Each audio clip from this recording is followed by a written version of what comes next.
Over 1.5 million refugees from Ukraine have crossed over into varying neighboring countries since February 24th, when Russia launched its invasion of their country. The UN's Refugee Agency is already labeling it as the fastest growing refugee crisis since World War II. Hyo-sun reports. The number of Ukrainians fleeing the war to neighboring countries has swelled to 1.5 million in just 10 days.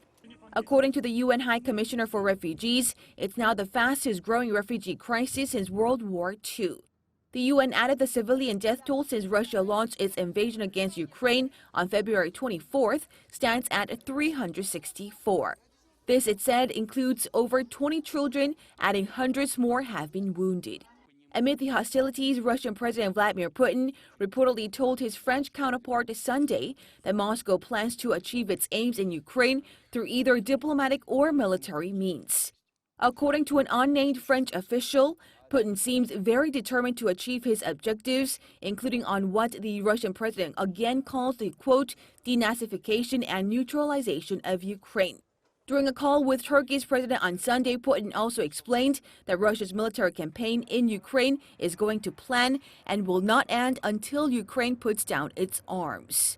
Meanwhile, the head of European Council is insisting that imposing a no-fly zone over Ukraine would eventually trigger a full-fledged world war and is therefore not under consideration. The comments coming a day after Ukraine asked the West to establish a no-fly zone over the country. The U.S. says it's in active discussions with its European allies to ban Russian oil imports as part of further economic penalties on Moscow. U.S. Secretary of State Antony Blinken said in an interview Sunday that discussions are underway while the U.S. tries to maintain a steady global supply of oil. Blinken also said the U.S. is working actively on a deal with Poland to supply Ukraine with jets.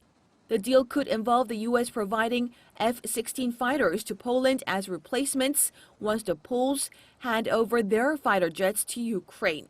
Against this backdrop, on Monday, delegations from Ukraine and Russia will reportedly hold a third round of negotiations. However, no details yet on where the talks will take place. Hyo-sun, Arirang News.